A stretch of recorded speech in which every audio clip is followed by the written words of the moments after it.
choose passwords which are difficult to guess. Don't choose password or 1234 or your date of birth, because people can guess that. Never give your card to someone else, because they could go off and use it when you can't see it.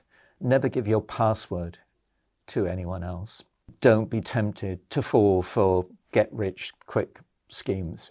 Very often, that's the fastest way of losing your money. If it seems too good to be true, it almost certainly is too good to be true. So be safe with your money as well. There are stories about people who say that they have made a lot of money through cryptocurrencies and those sorts of instruments. Many people have lost a huge amount of money. Don't be one of those. Don't take foolish risks. Is there any general formula how we analyze the risks? I think one of the things you should always do is to pause and think. We can either learn from mistakes, or we can be given education and training. I think with a bit of creativity and goodwill, there is certainly room for including financial education into the school curriculum.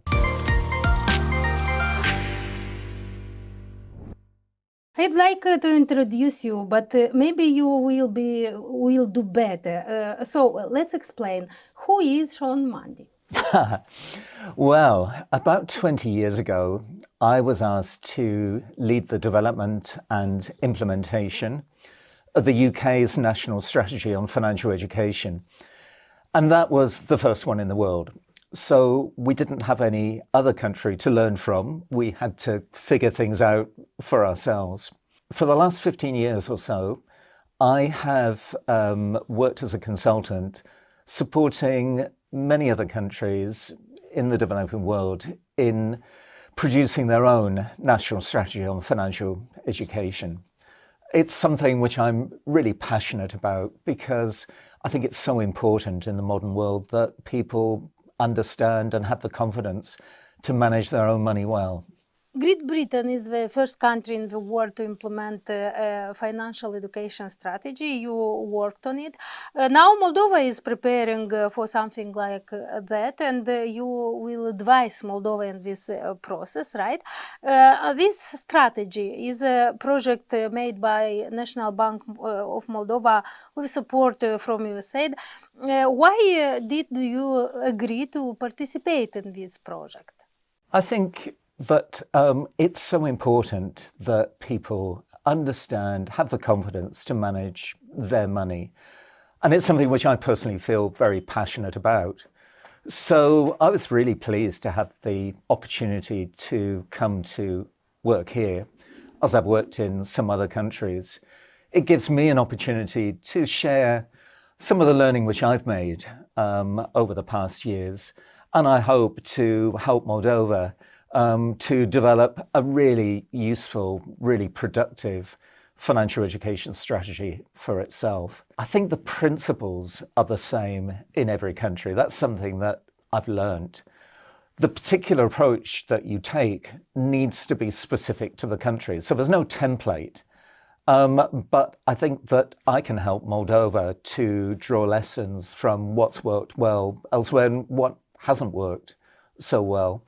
And I hope that this can help to ensure that you have a strategy which is really effective and one that will last for years to come.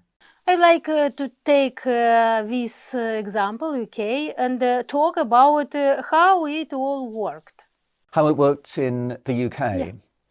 Yeah. Well, the Financial Services Regulator, which I worked for, was the lead organisation. In this country, as you know, it's the National Bank of Moldova. And most typically in countries, it's the National Bank which takes the lead. One of the important things is that there's real commitment from the top of the lead organisation. I've just met with the governor of the National Bank of Moldova, and it was absolutely clear that he is totally committed to this. This is very much a personal initiative of his. And that's a really promising start. And also that there is a team within the communications department in the National Bank of Moldova who are going to be dedicated to developing the strategy and making this work. In the UK, we worked with many other stakeholders, many other partners. And sometimes it's not obvious why an organisation would find it in their interest to work with the lead organisation. But when you think about it, there are many organisations who are better able to achieve their goals if the people which they support can manage their money a little bit better, don't get into financial difficulties, have more left over at the end of the day to spend on things which they want to buy. So we found that there were many organisations within government, the private sector, NGOs, who would be willing to work with us. I think it's really important to prioritise. There are lots of initiatives which can be taken. If you try to do too much, resources will be spread too thinly and you end up not doing anything at all. So it's important to pick the initiatives which, in Moldova, will make the greatest difference, will have an impact on people, because there's no point in doing anything if it's not going to influence people's behaviours, but also where you can reach substantial numbers of people, because if you're reaching only a few, that's not going to make a difference either. So Moldova, in a sense, is in the same position as the UK was in, as every other country is in, where they begin to develop a national strategy on financial education. And I say that because in Moldova, there are already several initiatives taking place, but they tend to be small scale, uncoordinated, scattered, not very strategic. So now is a great time to put together a strategy which is genuinely strategic, which picks the initiatives which are going to make the greatest difference, and where the various organisations who want to support the development and implementation of the strategy can get behind it and really push forward and make a difference across the country. Many countries have already developed or are developing now financial education policies, right? So it's a global trend. I have an important question. Why should citizens be helped to interact with a financial system? I think it's because in the modern world, we all have to deal with money.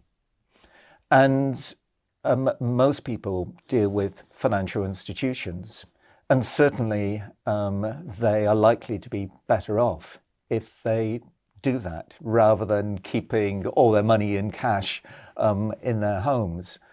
So I think it's about showing people how simple steps, planning, budgeting, saving, and making use of some of the financial instruments which are available, deposits, insurance and so forth, can help them and their families to increase their wealth, increase their welfare, to be better off, to lead more enjoyable lives.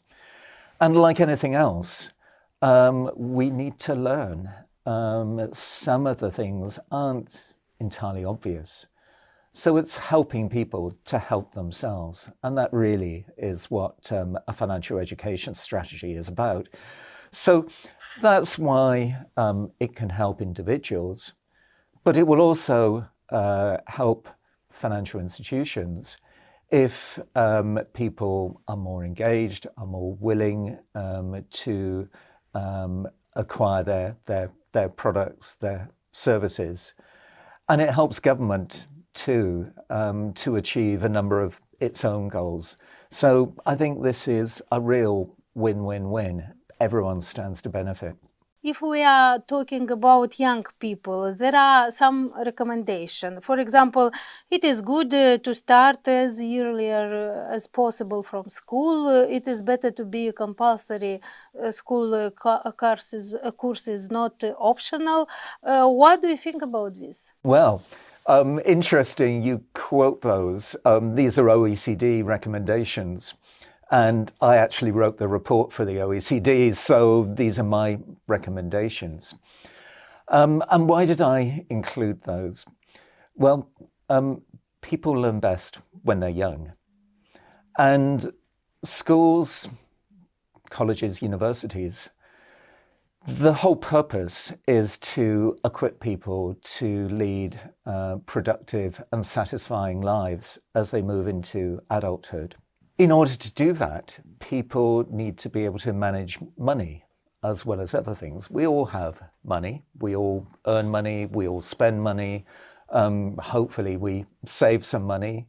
We need to prepare for retirement and so forth. So by giving children some of the building blocks, you help to prepare them for later life. And I think you're also can give them good habits. If children start saving when they're young, they will probably continue to do that throughout their lives. And just my personal experience, if I was given money for birthdays when I was a child, my parents encouraged me to save some of it. And now that savings isn't important, but it is because it's the most important savings. It gave me that habit, that attitude, which wanted to save money throughout my life. So I think for all those reasons, starting at school when you can reach everyone in a generation, which you can never do in the future, is really important. And it's not a case of trying to put a new subject into the curriculum. That's not practical.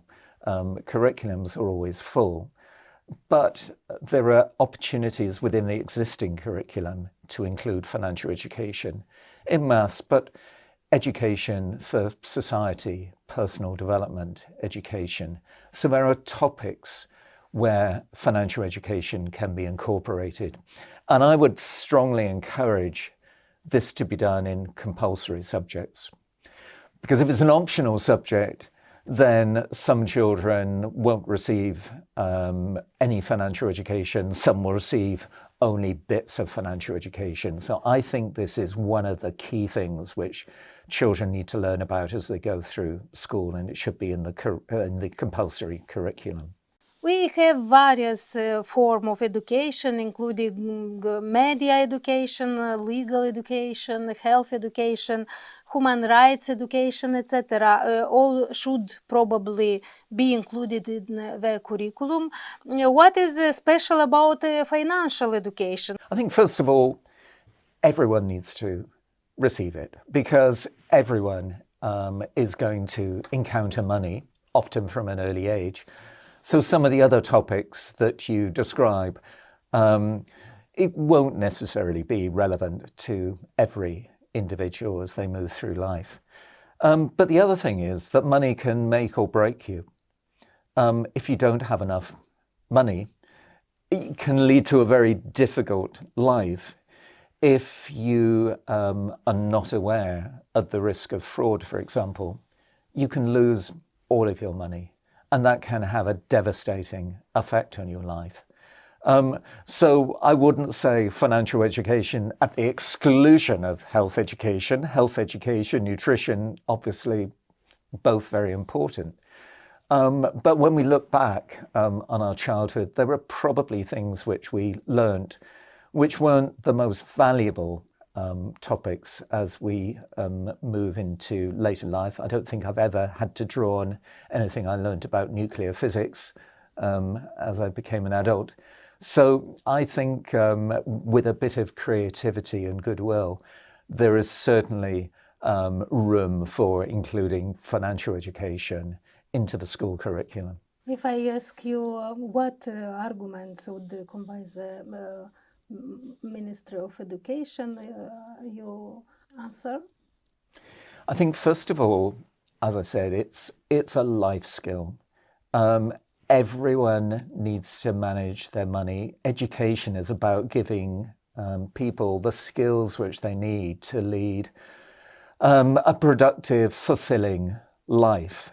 And I would say that managing money is one of those key skills. So I think it fits very naturally into the whole philosophy of education for children and young adults. The second thing I would say is that there are ways of incorporating financial education into the existing curriculum. So we're not asking for something unrealistic. We're not saying, please include a whole new subject.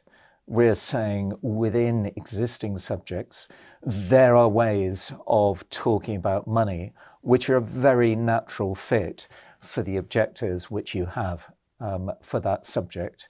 And third, I would say that there are some really good examples from around the world which can be looked at, and ideas can be drawn from them for developing materials for Moldova. And often those resources are attractive, fun, interactive. So there's something which children want to engage with. So we're not saying last thing on Monday, you have double financial education. No one wants to do that. But there are ways of including it within the school timetable in a way which is both useful, but also fun and engaging. And then finally, children who've received financial education can sometimes help their parents or others, their friends, to manage their family finances. And we know from a recent survey that was done that many people take their learning about money from friends and family.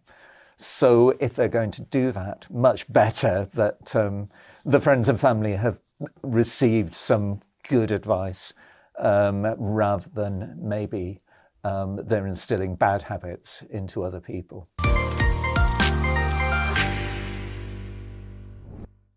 According to education experts, there are three fundamental skills in the modern world: digital literacy, civic engagement, and entrepreneurship, including financial education.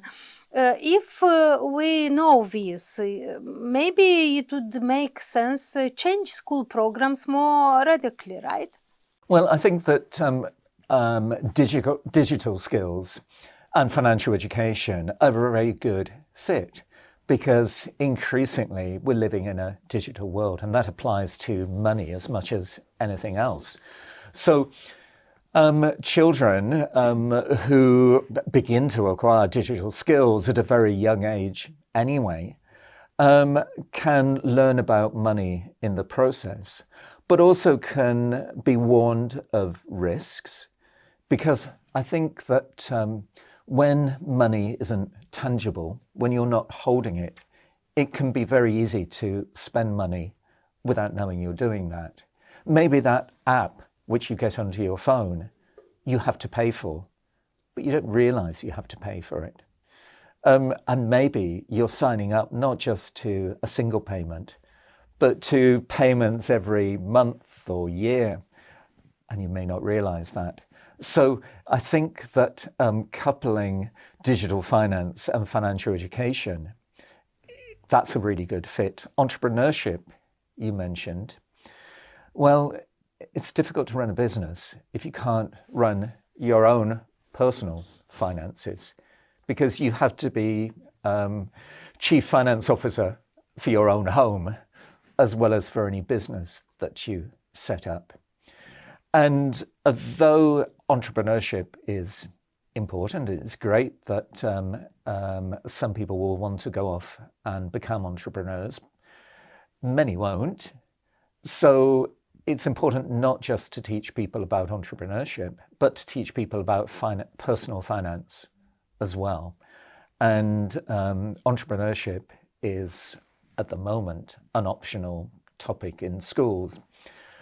But I would strongly advocate that it should be coupled with personal finance, education. Everyone needs that. And it's a very good stepping stone towards entrepreneurship for those who decide to go down that route. Let's talk about adults. We have the results of a sociological survey. This measured the level of financial education of the population of the Republic of Moldova. What do you think about the result of this research? I think it's a very good beginning to have a survey so that you understand the population as a whole, and you know what your starting point is, and you can measure change over time. This is something that we did in the UK, and it was, as I said, a very useful foundation. And there are some interesting results. For example, most people's financial goals are relatively short-term. There are not many people, according to the survey, who were thinking about and planning for investment, for example, or planning for retirement. And indeed, a high proportion of the population is not confident about their retirement plans. And that's potentially a worry as people get older and move into retirement. 15% of the population considers that they have too much debt. Well, that's a substantial number of people, and it won't be the same 15% over time. Different people will come into that 15%. So overall in the population, there will be a significant number of people who either currently have problems with debts or have had in the past or may have in the future. So that points to another area of potential concern. So I think it will highlight issues which it will be really important to cover as part of the financial education strategy. But when developing initiatives, it's also very important to drill down and to figure out exactly what the target audience needs to understand and the best ways of reaching them. And you can't do that through a survey. You need to talk to people, you need to trial things and make changes to improve them, to take into account feedback. So having a survey is a very good foundation, but that needs to be built on for particular initiatives so that you can be confident that any steps which are taken are going to be genuinely productive and are going to make a difference to the way in which people manage their money. The good news is probably that people here are generally prudent with their spending habits. They generally avoid excessive debts, pay their bills on time. 30% manage to have money left over at the end of the month. How can we use these advantages in our campaign? Yes, many people probably do manage their money reasonably well, but most of us can make improvements. For many of us, there are things which we could do to make our lives more comfortable or to have more effective financial plans for the future. And to turn your figures around, 15% of people said that they can't manage their debts, they have too much debt. That's a large number of people. And it won't be that same set of individuals over time. There will be others who've had problems before and others who will have problems in the future. So I don't think you should be complacent about that sort of figure. There still is a significant issue which needs to be thought about. And 30%, you said, do have money left over, which is good. 70% therefore don't. So I think what this shows is that there's certainly not a crisis, but there is always room for improvement. And if people can improve their lives, can generate more money, can avoid wasteful expenditure, can make more productive use of the money, that can make a big difference to their lives and their families' lives. So I think that's something well worth striving for. Just one more question about the survey.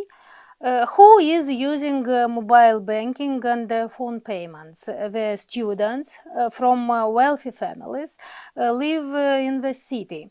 How can we expand this group? I think, first of all, people need to understand the benefits to them.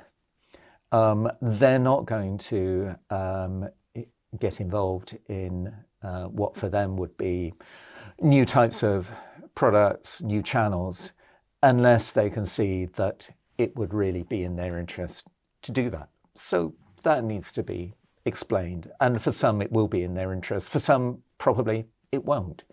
And that's fine. They need to understand the technicalities of how to do this. We all know that young people tend to be more familiar with new technology than older people. Often they're braver in using it, whereas older people might be more worried about making a mistake. So people need to understand simply how to use it.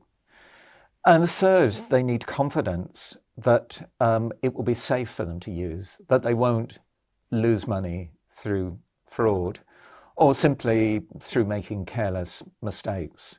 So that confidence needs to be built in. It needs to be genuine. I think those are the three steps which need to be taken. So, in conclusion, which target groups should we consider when developing the strategy? Certainly children. And financial education in schools is really important, and it's a big prize. So I very much hope that will be possible over the coming years. Young people, because young people, even if they have learned financial education in schools, are beginning to manage their own money for the first time. And so whenever you're doing something for the first time, reinforcement, dealing with problems, addressing problems which arise can be very valuable. I think within the rest of society, within the adult population, it's important to look to see what's realistic, what's practicable. So there's no template. It's impossible to reach everyone. What I think needs to happen over the coming weeks as the strategy is developed is really intensive discussions with other potential partners to see what the opportunities are, to see what their willingness is to help to deliver financial education to people that they are looking already to support. What existing channels can be used? Where can financial education be added to what's taking place already? So, for example, for farmers, there are training schemes. Can financial education be added to that? Because if farmers manage their own money better, they are going to have more savings, which they can invest in their business. So they'll become more productive. So the Ministry of Agriculture, for example, will be better able to achieve its goals. What about the Ministry of Health? Possibly. If people are worried about money, they are liable to become ill. They're going to not be able to buy the medicines which they might need. Are there some initiatives which they could take which would support this? How about delivering user-friendly presentations in workplaces, employers already provide benefits to their staff. Well, giving them some basic information and tools to help them manage their money would be a benefit. But also from the employer's point of view, if someone is worried about money, they can be distracted at work, not do their job to their full capacity. They may even become ill with stress-related illness, so they're off sick. So there could be possibilities for employers to facilitate the provision of simple financial education to their staff. So I think it's being quite creative, having discussions with potential partners and then forming a judgment about which of the possibilities look the most promising and really putting every effort into making those possibilities a reality. And possibly in time, once that's been done, revisiting some of the other possibilities to see whether after the passage of time, then some of those can be initiated as well. It has been several years since people are exposed to various crises, pandemics, wars, economic crisis, energy shortages, rising food prices. My question is, how did you feel when you saw this crisis, and has financial education become even more important? I think it has, for the very reasons that you've given. That these crises have all put pressure on family budgets for the reasons that you've given. So when there are pressures on the family finances, it becomes all the more important that they're managed well, so that the most productive use can be made of the money which is available to you. So if possible, you can perhaps earn more, you can spend wisely, you can plan so that you can take into account future commitments so you don't get nasty surprises. And when money is tight, that becomes even more important. You often say financial education is not about trying to turn people into financial experts. That would be unrealistic. It is instead about giving people the knowledge, skills, and the confidence to manage their personal finances well. Right? I would like to ask you to elaborate on this statement. What does this mean? Well, first of all, people tend not to be interested in finance. If in my country you use the term finance or financial, people will stop listening. They will think that's for experts. You're not attempting to turn people into professionals, into experts, the same as if you give people health education. You're not making them doctors or nurses, but you're giving them some basic skills so that they can look after themselves, if you like. They can take the steps which they need to take in order to make the best use of the money which they've got. So I think that's a realistic ambition. And I talk about knowledge and skills and confidence, because if people don't have confidence, they're not going to make use of the knowledge and skills. So it's about attitudes as well as just what you know. So I think it's that blend which is important, and I think it's realistic to be able to achieve that. And going back to what I was saying about finance, I would encourage people to use terms which are more user-friendly, which people can recognize and hopefully will respond to. So talking about making the most of your money, talking about ways to enable you to have more money left over at the end of the week to spend on things which you like to do, not how to avoid a financial crisis or how to become a financial expert, which to most people is they're going to stop listening at that point. If a country gets serious about financial education, will it have a more stable economy? I certainly think it will, and it will have a more successful economy. And the reason is that if people manage their own money better, they will have more resources, they will become more productive. And when you add that up across the country, it means that the country is becoming more productive, more economically sustainable. So these are steps which benefit people at the individual level, but they also benefit the country as a whole and society right across the board. So what would be the answer to questions? Why do we have to insist on having a financially educated population? I think it's because money is important to all of us, whether we have very little or whether people are fortunate enough to be wealthy. That money still has to be used as effectively as possible. And people need to understand how to do that and need to have the confidence to be able to take the steps which is in their interest to do.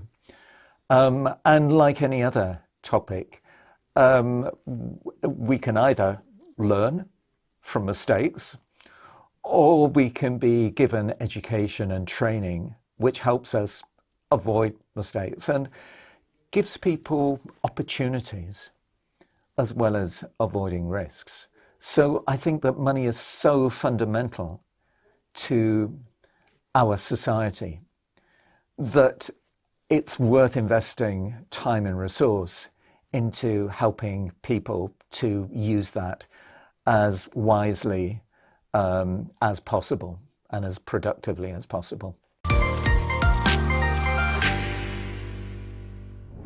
We have a blitz interview in this podcast. We typically provide practical advice in this section. What practical advice would you have for young people, for example? I think I would say make plans so that you think into the future about what you want to use money for and you plan to be able to do that. Save some of your money.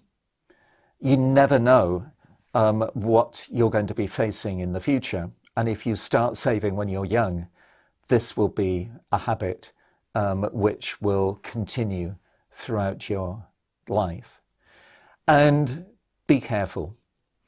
Think before you spend money. Think before you consider some of the unrealistic offers which are sometimes given to you. If it seems too good to be true, it almost certainly is too good to be true. So be safe with your money as well. How about adults? What advice do you have for adults? Well, I think it's very much the same, but as you move into adulthood, you have to think about different things, maybe mortgages, planning for your retirement, and you can never do that too early. When you're in your 20s, you may think that retirement is so far off that it doesn't need to be considered. But the sooner you start to plan for that and as soon as you start to make some savings, the better place you will be when you move into retirement. So the same as for children, but some additional things to think about as well. And aged people? I think, again, use your money wisely and understand risks and don't be tempted to fall for get-rich-quick schemes, because very often that's the fastest way of losing your money. Technology is developing rapidly, but also the risk of online fraud. How do we protect ourselves? I think one of the things you should always do is to pause and think. Don't rush into things. Understand some of the most common frauds. There are websites which give information about some of the common frauds. Don't fall for them.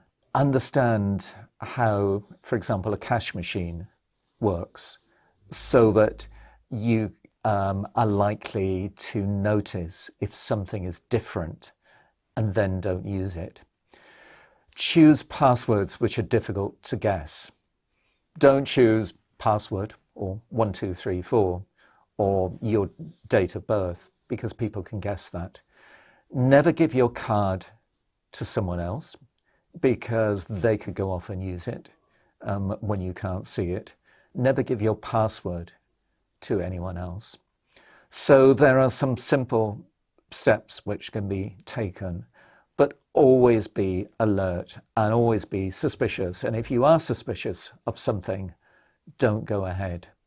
Wait, consider, and if necessary, take advice. Is there any general formula how we analyze the risks before accessing any new financial product? I think it's often very difficult to analyze risk, even for experts. Risk isn't necessarily a bad thing. There can be a correlation between risk and reward.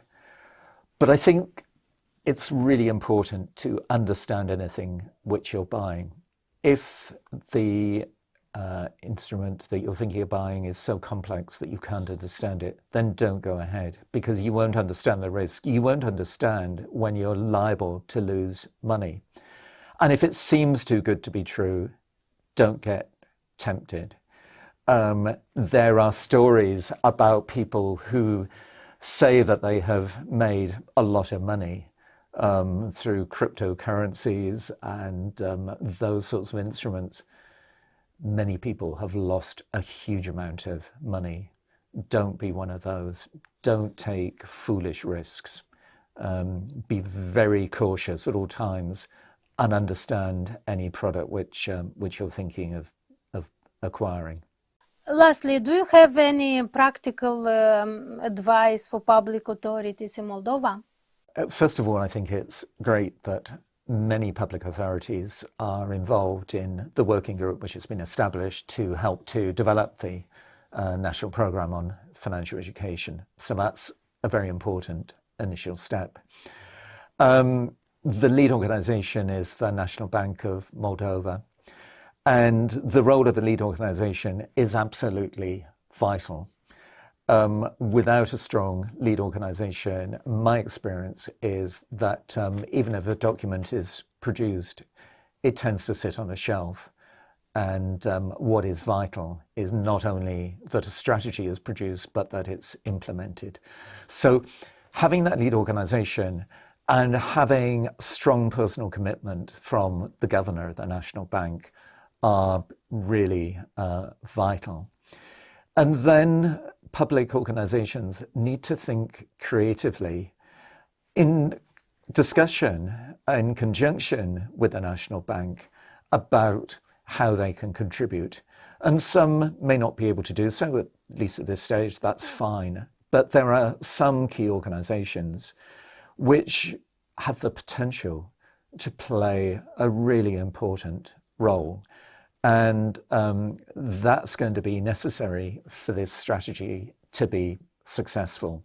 So I hope that the conversations which will be taking place over the coming months are productive and that the public authorities which are involved really consider carefully and creatively what role they can provide in order to make a success of the whole national programme on financial education. What is the ideal age for starting financial education in schools? I think to start very young. It's surprising how young children are when they first become conscious of money. And I think one of the difficulties where so many payments are digital and by card is that it's harder for children to get a concept of money. For example, I've heard mothers say that they say to their children they don't have enough money to buy something, and the child says, we'll go to the cash machine and take some out. Because for a child, it's a never-ending source of money. It's difficult to realize that money is finite. There's only a certain amount, and that needs to be budgeted for carefully. So I think if you can start young, that's ideal. You can help to develop, to get children to understand some basic concepts and to develop responsible attitudes. And then that can be built on throughout their years at school and even into further education when it becomes very practical for young people who are perhaps managing their own money for the first time. Should it be optional or compulsory? I would strongly recommend it should be compulsory financial education in schools, because every child needs to have the knowledge, the skills, the confidence to manage their money, not just as children, but more importantly, as they move into adulthood. If it's optional, some children won't receive any financial education. Some will receive partial financial education, but it will exclude some elements. So in countries which I'm familiar with, this has worked most effectively where it's compulsory, where it starts at a young age, where financial education is in the curriculum. So, for example, it's tested as children progress, where there are good resources and attractive resources which children want to make use of, and where teachers receive training. So they're equipped to teach financial education successfully. And if you have each of those elements, then this can be a really effective way of embedding financial education into society. And once you've got those steps in place, this is self-perpetuating. It will continue year after year after year. So you are building a ever-expanding group of people who've received financial education and will be better equipped to manage their money as they become adults. Mr. Mundy, thank you very much. Thank you very much. It's been a great pleasure. Thank you. And I wish the National Bank and all the stakeholders in Moldova every success. I will do everything I can to help to ensure that this is a successful initiative.